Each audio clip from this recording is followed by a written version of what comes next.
Tes, check sound. Oke, teman-teman, balik lagi di channel saya. Oke, nah sekarang teman-teman sedang melihat merah-merah seperti apa ya ini? Sepertinya kita sedang dibombardir ya. Terlebih dari tepat di jam 1 kemarin, Bitcoin mengalami penurunan yang cukup drastis dan diikuti juga oleh mayoritas market kripto ya. Nah, jadi teman-teman bisa dilihat ya. Jadi mayoritas kripto saat ini turun hampir rata-rata 20%-an ya. Bisa teman-teman lihat di berbagai market cap penurunannya cukup dalam dan bahkan sebelum jadi sekarang tuh sudah mulai naik ya, sudah mulai recovery sebetulnya. Jadi kalau misalkan teman-teman lihat atau teman-teman sadar di jam 7 mungkin di pagi hari tadi itu penurunan ada di range 30-50% teman-teman rata-rata mayoritas kripto ya. Nah, sekarang alhamdulillah sudah mulai membaik. Jadi kalau kita lihat juga di time frame per jam ya atau di per hour crypto bubbles. Nah, di sini sudah mulai ada penghijauan. Oke. Nah, kemudian saya mau lihat langsung aja ke chart Bitcoin. Nah, teman-teman, di sini di chart Bitcoin ini ada penurunan yang cukup drastis.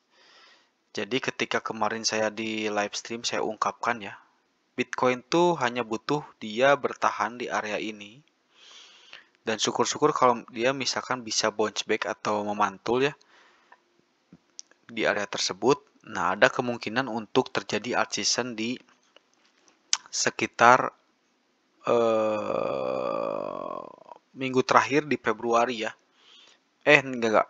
Maksud saya di minggu kedua Februari itu ada penentuan untuk mungkin dia alt season atau bull run. Nah, tapi yang terjadi ternyata dia malah breakdown dari demand zone atau di area support terkuatnya. Alhasil, ya nantinya prediksi ini tidak relevan lagi karena sebetulnya di sini butuh konsolidasi yang memantul di antara resisten 106.000 sampai 99.000 ya. Nah, ketika 99.000-nya itu di breakdown, artinya ya sudah nggak bisa lagi sebetulnya untuk kita berharap di minggu pertama ini ada alt season ya. Nah, tapi kalau kita lihat di sini, ini terlihat banget ya teman-teman. Jadi memang institusi sedang membunuh retail di sini. Di sini beberapa kali terjadi fake rebound. Nah, di sini nih ada fake bearish. Jadi ketika retail sedang membeli ini di sini menganggap harganya terlalu murah atau harganya murah, dia malah lebih turun lagi. Nah, sekarang ini institusi yang masuk. Nah, di sini juga sebetulnya memantul di area masih support ya atau di demand zone juga, tapi ya memang lebih dalam gitu. Nah, ini juga selaras dengan mayoritas altcoin lainnya yang turun ya. Jadi ketika Bitcoin bisa turun sampai 5% atau 7%, ya altcoin pasti runtuh jauh. Tapi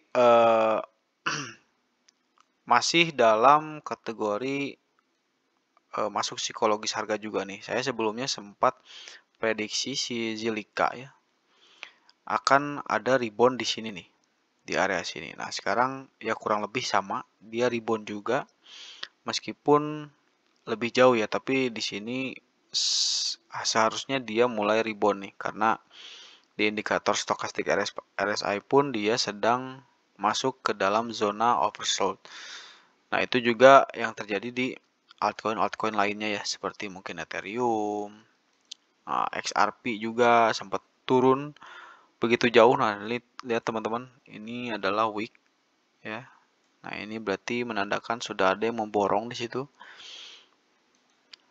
Oke, kemudian kalau kita cek juga untuk Bitcoin dominance, nah di sini sudah breakout ternyata Bitcoin dominance-nya, artinya yaitu penyebab juga dia melaju dengan tinggi. Nah, ini juga sudah terprediksi juga karena Bitcoin dominance masih berada di dalam zona kenaikan ya. Jadi masih belum ada tanda-tanda untuk penurunan. Nah, kemudian sebetulnya disebabkan oleh apa sih si Bitcoin ini turun ya? Jadi selain memang penurunan kadang terjadi di weekend ya seperti video saya sebelumnya, jadi saya ungkapkan bahwa memang market kripto seringkali turun atau digoreng ketika weekend itu datang ya. Nah, di sini ada video saya, mungkin teman-teman bisa tonton dulu. Hati-hati Bitcoin selalu down di weekend ya. Nah, itu. Jadi itu sebetulnya itu juga salah satu alasan kenapa tadi sempat atau kemarin atau hari ini ya sempat turun jauh sekali. Pertama itu alasannya, kemudian yang kedua ya memang Fear and Greed Index-nya memang sedang kemarin tuh di area netral, which is netral itu biasanya tidak akan lama. Jadi setelah ke grid, kalau misalkan turun ke netral, kalau tidak balik lagi ke grid, ya mungkin langsung ke fear. Nah, sekarang sudah berada di level fear.